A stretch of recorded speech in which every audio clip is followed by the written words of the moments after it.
Welcome back to the channel. I'm really excited today because I have a brand new long-term test bike. People have been asking for some less expensive bikes, and so I'm happy to get one. All right, welcome back to the channel. Today we're out here in quite a bit of snow, in large part because I want to get an initial ride video going for this all new Marin Alpine Trail XR, all the stuff. And this has been a bike that I took a look at early on and wanted to try because it's less expensive and seems to offer just about everything you could want. So yeah, we are gonna see. Before we get into it, please hit that subscribe button. And if you have any other recommendations for bikes to try, drop a comment below. So what are we looking at? This is a complete redesign of the suspension and includes some updates to the geometry as well as a bunch of adjustments built in. It's now a 160 bike with a 170 fork and comes stock with mixed wheels. Like I said before, you get all the adjustments, including the dual 29 option. This XR build comes equipped with a RockShox Ultimate Zeb and Super Deluxe Coil Ultimate with the adjustable hydraulic bottom out, SRAM GX group set, DB8 brakes, Maxxis rubber, and in-house components round things out.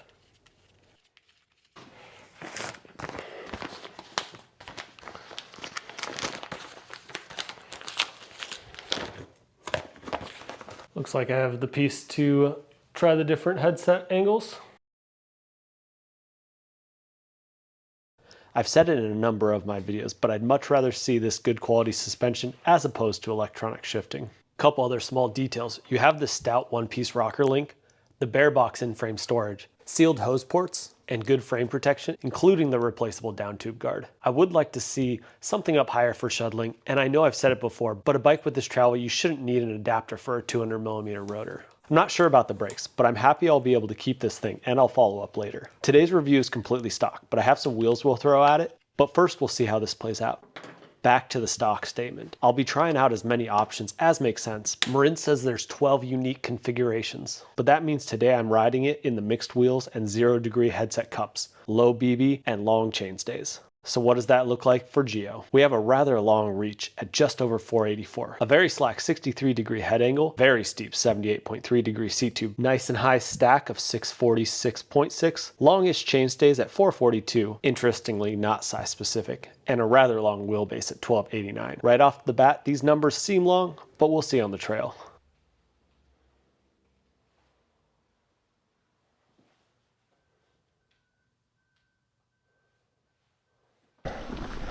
All right, well, yesterday's ride didn't quite go according to plan.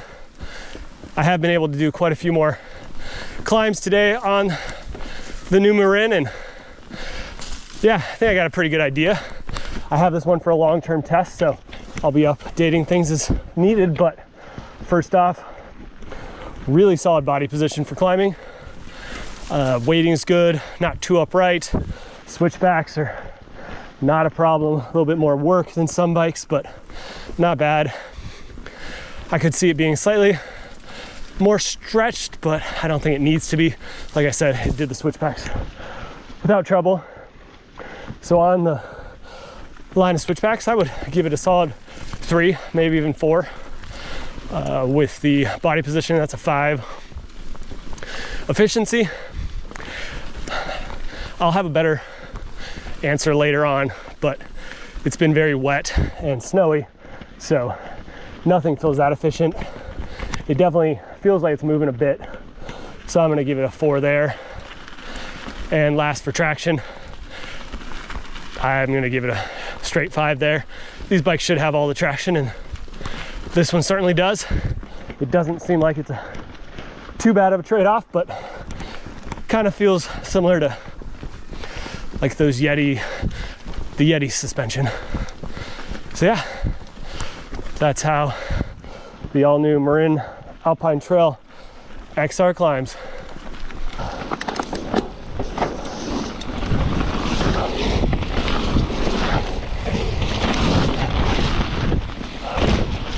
Let's get into the fun stuff. So far on the descents, this thing likes steep and chunky trails. Traction is really good, even under heavy braking.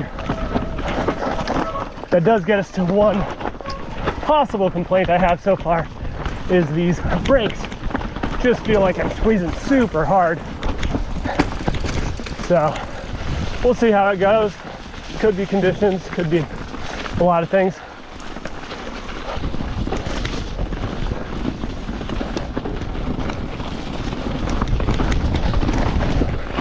So what does that mean for cornering?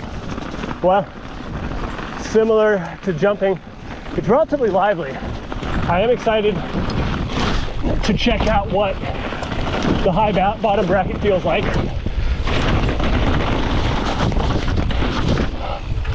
Woo!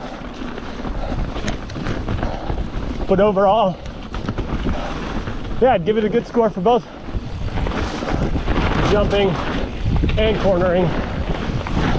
About as good as you'd expect an enduro bike to be, and better than some of the more racy enduro bikes.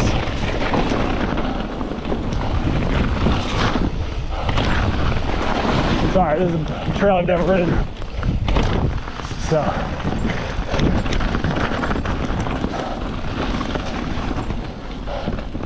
trying to stay on the bike.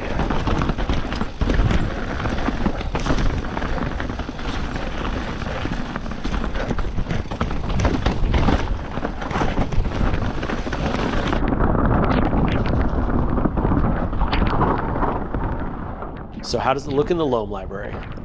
A 41 puts it right here among similar enduro bikes. Climbing is to be expected. It's about as good as they come for an enduro bike, but certainly a bit hefty. Descending, I was surprised with the performance of the suspension. The last generation bike was fine, but in a world where most companies have good suspension platforms, the old design was just bad. It used to be that these parts at this price meant a significantly lower quality frame, and that's no longer the case.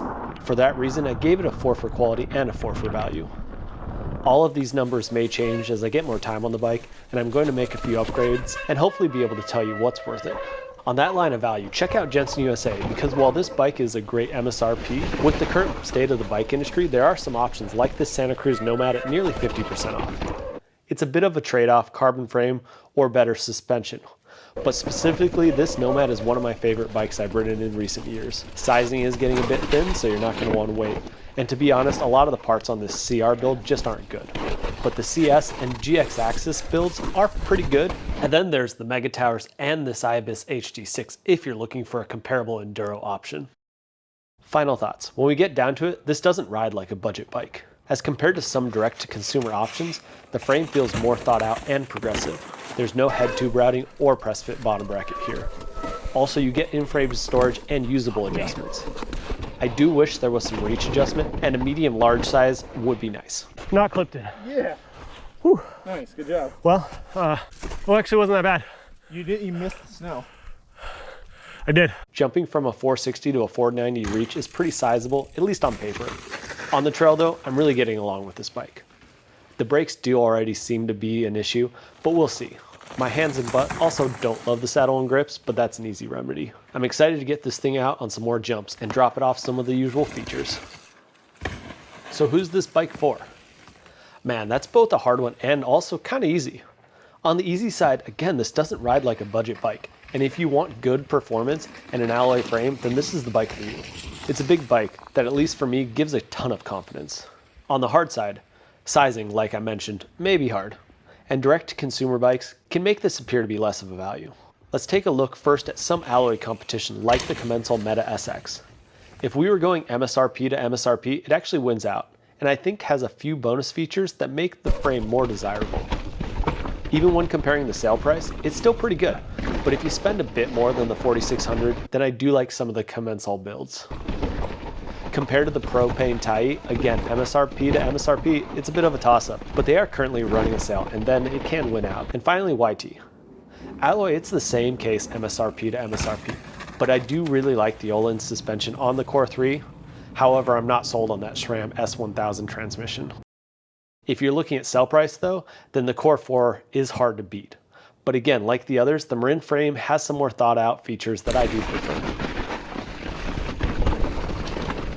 Thanks for watching, and don't forget to subscribe. You're not going to want to miss an upload. If you need anything for yourself or your ride, please use those links in the description and on my channel's page. Now get out there, go fast, and take chances. See you next week.